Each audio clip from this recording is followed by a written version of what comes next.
Crazy Rocket, now available on PMBet. Na mtazamaji wa PMTV, karibu tuzungumze michezo. Niko hapa na afisa habari wa bodi ya ligi Tanzania, Karim Boimanda. Nitakwenda kuzungumza naye machache kasi ya mengi ambayo yanazungumzwa sana kuhusiana na sakata hili ambalo linazidi kuzua gumzo kwenye mitandao mbalimbali ya kijamii. Mimi naitwa Bertha Mswaga, nyuma kamera niko hapo Amani Ndimbo.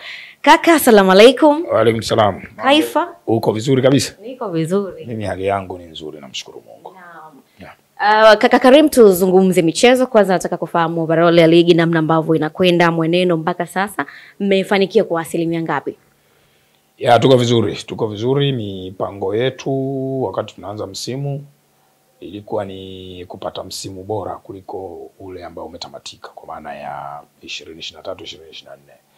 Na dalili zinaonekana. Ushindani umekuwa kiwango cha juu sana kuliko msimu uliopita. Ligi inachezwa kwenye viwanja vyenye ubora zaidi ya tulivyovitumia msimu uliopita.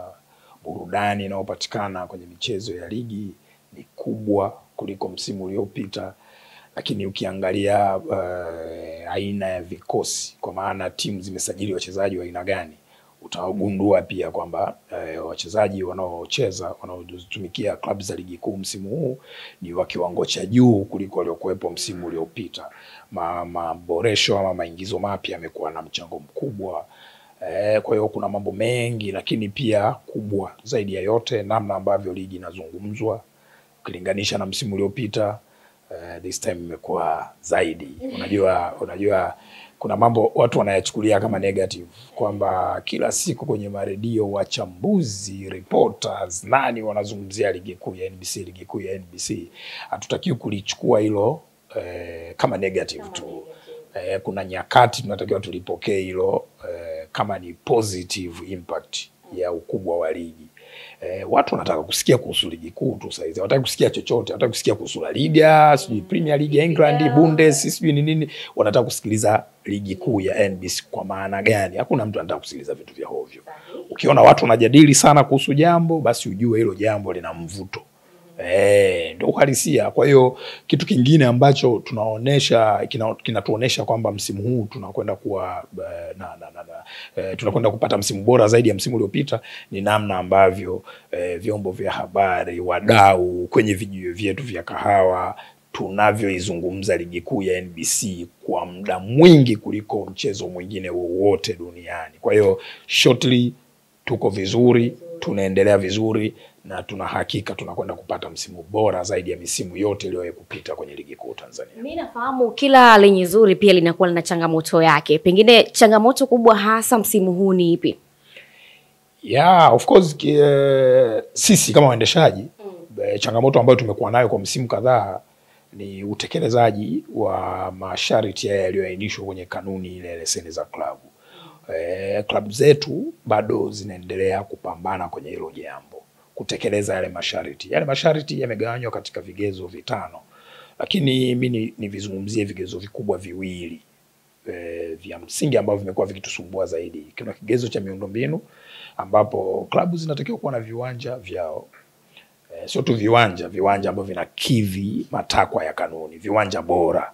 Unaona Kwa hiyo hapa kuna changamoto. Wewe unafahamu klabu nyingi hazina viwanja, zinatumia viwanja vya kukodi, lakini wakati mwingine viwanja hivyo unasikia vimefunguliwa kwa sababu tu ya kupungua. Ikipungua ubora, kwa sababu tumeshajiwekea standard yetu, kiwanja chochote kikipungua ubora tunakiondoa kwanza.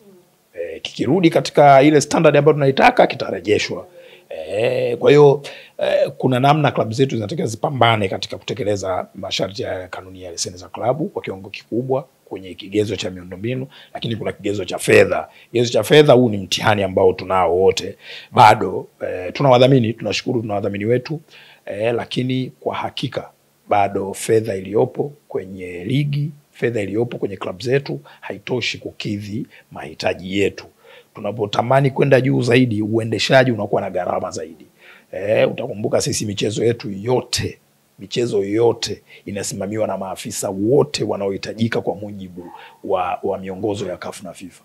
Au maafisa hawaendi tu kusimamia wana posho zao, wana gharama zao za kuwafikisha huko na kadhalika.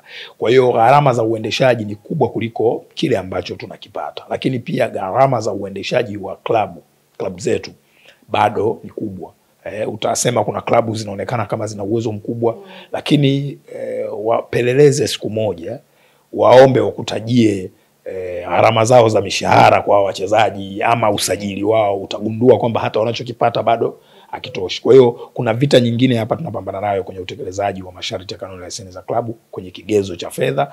Tunaamini nyinyi wanahabari mkijikita kwenye kuripoti habari nzuri, habari zinazovutia watu, manake wadhamini pia wataongezeka kwenye klabu zetu, wadhamini wataongezeka kwenye ligi yetu, na kwamba mwisho wa siku fedha itaongezeka na klabu zetu zitaweza kujimudu, kujiendesha vizuri, na mtaendelea kuiona ligi ikiendelea kwa kubwa. Lakini mkiwa mnatangaza vitu vya hovyo tu, katika mazuri 100 mnachukua ya hovyo 2, hayo ndo mnayapa airtime. Hata wale wenye fedha, wale wanaotaka kuwekeza kwenye klabu zetu, watakuwa wanakaa pembeni wanaona bana, taarifa zile tunasikia za hovyo tu.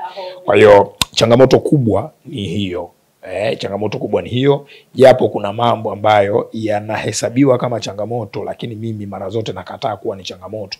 Msingi wake ni namna watu wanavyozungumza ligi. Kuna eneo linaitwa la waamuzi. Eneo la waamuzi linazungumzwa sana. Watu wanadiriki kusema kiwango cha waamuzi kinazidi kushuka. Lakini mimi sasa nikupe siri ambayo inawezekana sijawaambia wengi. Kiwango cha waamuzi wetu hakijashuka, ila ligi yetu inazungumzwa zaidi. Mimi na wewe tuko hapa, si ndio? Kama kuna muuza nyanya yuko hapo sokoni Ilala, anauza nyanya mbovu, mimi na wewe tutajua? Si ndio? Tukiwa pale jirani tunazungumzia habari za nyanya tu, unaona namna ambavyo tutajua ubovu wa hizo nyanya, si ndio? Sasa kuna kitu kimoja ambacho watu wanatakiwa kuelewa, kwamba namna ambavyo ligi inazungumzwa zaidi, inafuatiliwa zaidi, ni rahisi kuona kosa moja ama makosa mawili, tofauti na miaka ya nyuma ambapo watu walikuwa wafuatilii kabisa ligi. Wanasubiri mchezo ambao unahusisha Simba na Yanga tu, ndio watu wengi wanakuja pale. Lakini tofauti na hapo hakuna mtu anafuatilia. Sasa hivi mchezo wote wa ligi kuu unafuatiliwa na watu wengi, si ndio? Na kwamba mwamuzi akifanya kosa ili naonwa na watu wengi, na watu wengi wanakwenda kulijadili, na ndio maana inaonekana kama vile waamuzi wanafanya sana makosa. Lakini ukiwauliza hata kamati ya waamuzi, wakikupa wao wanafuatilia kila kitu, wao wananoti mpaka makosa yanayofanyika, watakwambia trendi ni tofauti. Trendi ilivyo sasa hivi ni kwamba sisi tunaendelea kuwa bora, na ndio maana waamuzi wetu sasa hivi unasikia wanaenda, sasa hivi juzi tumeambiwa Rajiga anaenda kuchezesha robo finali. Mara ya mwisho ulisikia lini mwamuzi wetu anaenda kuchezesha robo finali ya Confederation au Champions League ya CAF? Kwa hiyo kuonesha kwamba tunakwenda vizuri, lakini tunaizungumza zaidi. Ndio maana tunaona makosa zaidi.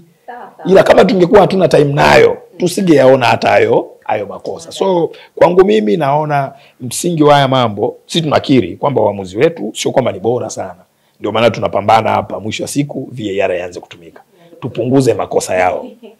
Tupunguze makosa yao, kwa sababu hata wenyewe hao ambao walianza zamani sana kupiga hatua za maendeleo kwenye mpira, waliona kumtegemea mwamuzi peke yake haifai. Inabidi kuleta teknolojia. Na japo tunaendelea kusikia hiyo teknolojia yenyewe wanaendelea kukosoana, wanachenjiana huko bana, uongo hii haikuwa sawa. Kwa hiyo utagundua kwamba eneo la waamuzi tunalijadili tu kwa sababu ndio hivyo tena, tuna microphones za kujadilia.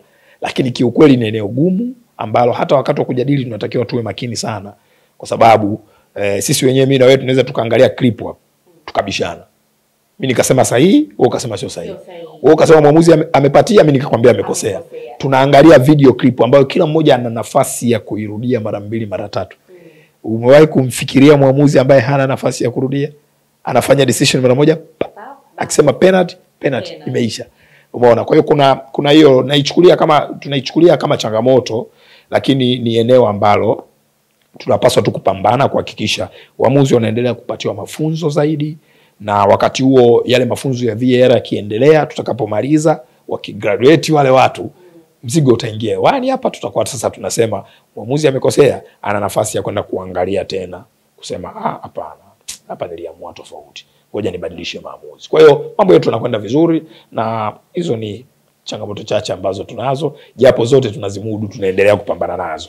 Umezungumza kwamba ligi yetu kwa sasa hivi ni ligi ambayo inazungumzwa sana kwenye maredio, television, lakini kubwa zaidi bwana Karim Boimanda ni hili sakata la timu hizi mbili za Kariakoo kwa maana ya Simba na Yanga. Kwa namna kanuni na sheria zilivyo, malalamiko ya Young Africans kwenu nyinyi na hoja ya msingi, na hicho ndio kilichokuleta.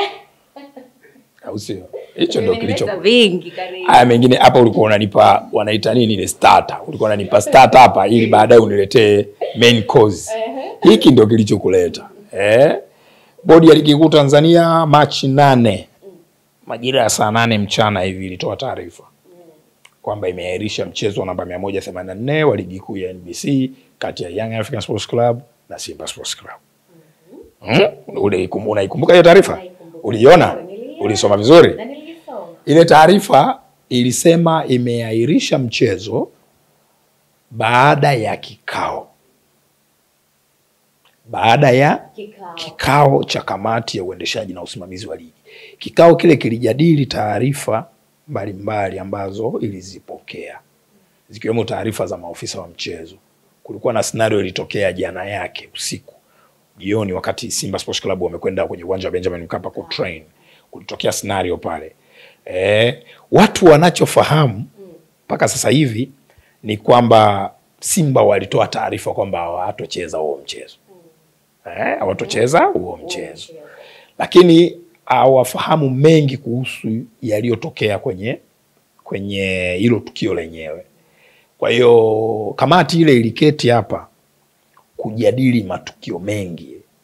Wala hata haikujadili Simba kusema haichezi mchezo. Haikujadili Simba kusema hawachezi huo mchezo. Ilijadili matukio, kwa sababu ile ni kamati ya uendeshaji na usimamizi. Wanajadili matukio ambayo yanatokea kwenye ligi muda wowote ambao wao wanaona inafaa kuyajadili. Unaona?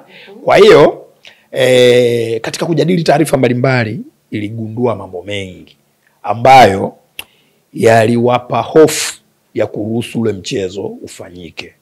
Na ndio maana kwenye taarifa yake ikasema kuna taarifa zimepokelewa, zimejadiliwa, na kuna taarifa zingine zinahitaji uchunguzi zaidi. Kwa hiyo kuepusha athari zozote zile, zikiwemo za kiusalama na kadhalika, ile kamati ya Bodi ya Ligi Kuu Tanzania iliamua kuahirisha ule mchezo, na kwenye taarifa ilisema wazi kwamba mchezo utapangiwa tarehe nyingine. Kwa hiyo tangu bodi ya ligi itoe taarifa ile, haijawahi kutoa taarifa nyingine yeyote tofauti na ile. Hata mimi hapa ninachokizungumza, na kizungumza kitu ambacho kipo kwenye ile taarifa ya bodi. Hakuna chochote kipya hapa nilichoongeza. Tunazungumzia taarifa ya mwisho ambayo ilitolewa Machi 8, ndio ya mwisho. Baada ya hapo bodi haijatoa taarifa nyingine yoyote. Na ni kwa sababu haijapata hiyo taarifa ya kushare na vyombo vya habari. Ndio maana nyinyi mkija na wakumbusheni tulichosema. Cha kwanza, hatuna jipya. Mpaka sasa hivi hatuna kitu kipya cha kuwaambia waandishi wa habari kuhusiana na hilo sakata. Litakapopatikana jambo jipya, taarifa mpya, sisi tutaenda wapi sisi zaidi ya kwenu nyie? Hatuna kokote kwa kwenda. Nyie ndio watu wetu. Tukiwa na taarifa mpya tutawaiteni, tutaambia jamani tuna mpya hapa. Jambo letu sasa ni 1, 2, 3, 4, 5. Kutokea pale tulipotoa taarifa, kilichoendelea ni hiki hapa, tumefikia hapa. Lakini bado zinazungumzwa kwamba kuna taarifa kwamba hakuna klabu ya Yanga ilikuwa inadai alama 3 kwa namna ambavyo barua yao ilijieleza. Wanaidai alama 3, na nyinyi kama bodi ya ligi hizo alama 3 zinapatikana? Barua yao uliona? Iliweka taarifa kwa umma. Ndani. Taarifa kwa umma hiyo. Barua, kuna taarifa kwa umma na kuna barua. Ile taarifa kwa umma ile. Sema kuna barua. Okay. Haya tuendelee. Sawa, sisi na Yanga.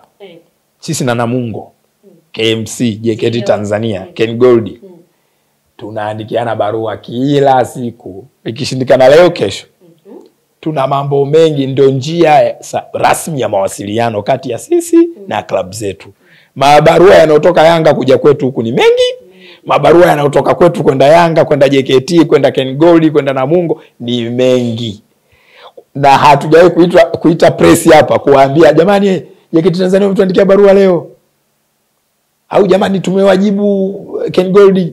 Hatufanyaje hivi. Si ndio? Si unajua hivyo? Kwa hiyo ukisema Yanga wale waandikeni barua na nyie sijui mmewajibu, tuthibitishie Yanga wale waandikeni barua na nyie mliwajibu. Ile taarifa kwa umma, lakini Karim Boimanda sio liona. Umma na mimi niliona, hata sisi taarifa yetu tulitoa kwa umma. Taarifa kwa umma ndani yale maandiko uliyasoma vizuri, lakini Karim niliyasoma. Kwa nini sijisoma? Kidai nini alama 3. Lakini pia wakaongeza. Sasa wewe umekuja kuniambia barua. Okay, tuseme nimeteleza, kumradhi. Turudi kwenye taarifa kwa umma. Taarifa kwa umma. Ile ambayo sasa taarifa kwa umma ni kwa umma. Sisi na Yanga tunawasiliana kwa barua, tuwasiliane kwa taarifa kwa umma. Hata hiyo taarifa kwa umma tuliyotoa sisi kwa ajili ya kuahirisha mchezo. Ilitoka kwa umma after kuwaambia Yanga kwa barua, kuwaambia Simba kwa barua, kuwaambia Azam TV kwa barua, NBC, TBC ambao ndio wadau wetu, ndio tukapeleka kwa umma sasa kwa wadau waliosalia. Hapo kuna waandishi wa habari na ile ni taarifa kwa waandishi wa habari. Tunawaambia waandishi wa habari ili wao watusaidie kufikisha kwa sababu sio kila mdau wa soka amefollow ukurasa wa Instagram wa bodi ya ligi. Ni kweli. Ila tunaamini vyombo vya habari vina nafasi kubwa ya kuwafikia watu wengi. Ndio maana taarifa yetu si pale juu ukisoma inaandikwa taarifa kwa vyombo vya habari. Tunawajulisha pale nani? Vyombo vya habari. Wao watusaidie kuwajulisha wadau wengine wote. Wanaosikiliza redio wasikie, wanaotazama TV waone hiyo taarifa, wanaosoma magazeti waone, wa online TV, PM TV waone, na kila sehemu. Kwa hiyo sisi tulitoa taarifa na Yanga nao walitoa taarifa. Ila sisi na Yanga hatuwasiliani kwa taarifa kwa umma. Tunawasiliana kwa barua. Kwa hiyo ndio maana nikakwambia sisi na wao tunaandikiana barua nyingi. Yaani hatuwezi kuzungumzia barua moja katika barua 50. Barua 20 tulizoandikiana nao miezi miwili tuizungumzie barua moja. Hiyo barua kama ina jambo la kwenda public tutawaita. Ile ombi lao la kuomba kwamba wanataka baadhi ya viongozi waliopo bodi ya ligi waweze kujihudhuru. Pengine nyinyi kama bodi ya ligi mlipokeaje taarifa hiyo? Taarifa kwa umma. Wewe ulipokeaje? Mbona kama unataka kunikimbia kwenye maswali yangu? Ile ni taarifa kwa umma. Lakini ombi si limeenda moja kwa moja kwa bodi ya ligi, sio msemaji wa umma. Ile ni taarifa ilienda kwa umma. Ombi lao ni kwa bodi ya ligi.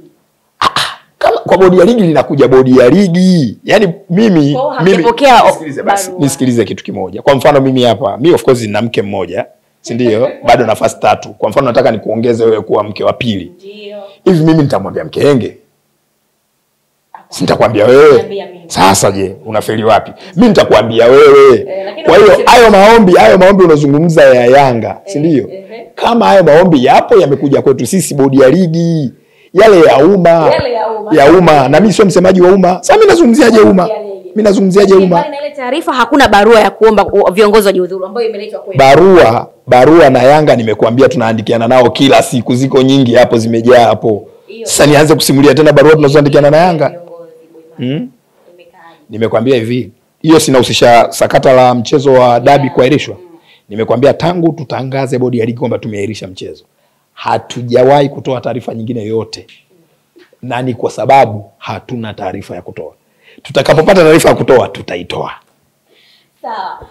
Endapo sasa Young Africans wakaendelea na msimamo wao huo wa kutokushiriki dabi, kama ikatokea ikapangwa tena tarehe nyingine, hapo kanuni zinasemaje? Kanuni za kusemaje? Za mchezo, labda pengine timu ikashindwa kuleta timu kwenye ile tarehe husika ambayo nyinyi mmeipanga. Kanuni unazungumzia mchezo wa Simba na Yanga? Wa Simba na Yanga. Ambao hujapangiwa wenyewe mlisema mtaupangia tarehe. Hujapangiwa tarehe, wewe unaanza kuashumu kwamba wao watafika. Lakini msimamo sio kwa hadharani, lakini acha kuzungumza vitu negative bwana. Sikiliza sasa nikwambie, ngoja nikwambie kitu. Mchezo namba 184 uliahirishwa na bodi ya ligi. Na mpaka sasa mimi na wewe tunazungumza hapa haujapangiwa tarehe. Kweli tuanze kujadili kama Yanga hawatofika je? Msimamo uko vile vile. Msimamo kwa nani? Kwa Young Africans. Wameueleza kwa nani? Kwenye vyombo vya habari vinazungumza hivyo. Kwa umma. Na mimi sio msemaji wa umma. Mimi siwezi kuzungumzia msimamo wa Yanga kwa umma. Nazungumzia msimamo wa Yanga kwa bodi ya ligi. Kwa bodi ya ligi. Haya, nionyeshe hiyo sasa, hiyo huo msimamo wa Yanga kwa bodi ya ligi. Lakini tukirudi kwenye klabu husika ambayo inazungumzwa, haipo tayari kucheza mchezo huo wa marudiano ambao tarehe itapangwa. Na pengine isipoleta timu, pengine tukategemea kuyaona yalotokea Zamalek kule Misri kwa umma. Zamalek kwanza kimetokea nini? Kwa umma, yani still maana unanitoa kwenye mstari. Sikutoa kwenye mstari, na kukumbusha kitu kimoja. Si ndio? Na kukumbusha kitu kimoja. Hiyo taarifa ni kwa umma, sio kwa bodi ya ligi. Wewe unataka kunilazimisha mimi nikuambie sisi na Yanga tunawasiliana nini? Tunaambiana nini kuhusiana hilo jambo? Kitu ambacho hakiko sawa. Labda sisi huku sisi tunavyowasiliana na Yanga tunajua wenyewe sisi na Yanga tunavyowasiliana. Itakapofikia hatua ya kueleza tunachowasiliana na Yanga, tutaeleza. Labda sasa uende Yanga, inawezekana Yanga wao watakwambia. Ila sisi tunawasiliana wenyewe na hatuwaambii watu tunachowasiliana. Tutakapofikia hatua ya kueleza watu namna sisi na Yanga tunawasiliana, tutawaeleza. Wewe unalazimisha mimi sasa nizungumzie Yanga wanavyowasiliana na umma. Mimi sio msemaji wa Yanga wala sio msemaji wa umma, mimi msemaji wa bodi ya ligi. Kitu pekee ninachoweza kuzungumzia kuhusiana na hili ni kile ambacho kinahusisha mawasiliano ya sisi na Yanga. Sisi na Simba ambao ni wadau wengine kwenye huo mchezo. Utakapofikia wakati tutawaambieni jamani. Karimu sawa. Hapo tunarudi bodi ya ligi sasa. Mmesitisha ule mchezo, mmesema kwamba tarehe rasmi itapangwa. Pengine ungetugusia kidogo, labda itakuwa ni mwezi gani? Usitutajie tarehe, labda tutegemee kama mwezi upi. Aisee, kazi nayo. Sasa mpaka sasa hivi kweli tarehe haijapangwa. Tarehe yoyote ile ili itimie kuwa tarehe inahitaji siku, mwezi na mwaka. Nikikwambia tarehe 2 mwezi wa pili inaweza kama mwaka 2027. Kwa hiyo ili iitwe tarehe ni lazima iwe na siku, mwezi na mwaka. Kwa hiyo hakuna namna mimi naweza nikakwambia siku na mwezi. Je, ikiwa mwakani? Mwezi tu inatosha. Hapana, nitakuwa nimekunyima taarifa rasmi. Sawa bwana Karim, mimi nikushukuru sana kwa muda wako. Umemaliza maswali? Nimemaliza. Shukuru. Bana, nilikuwa na afisa habari wa bodi ya ligi Tanzania. Umeweza kumsikia kwa namna ambavyo amezungumza, japo kajitahidi kunitoa kwenye mstari ambao nilikuwa nimekuja nao. Lakini kubwa zaidi, endelea kusalia hapo PMTV yako, mengi ambayo yatakujia hapo kupitia kwenye mitandao yetu ya kijamii. Mimi naitwa Bertha Mswaga, PMBet, nakwambia endelea kucheza michezo ya kasino kupitia promotion zao ambazo zinapatikana kwenye website yao ya www.pmbet.co.tz.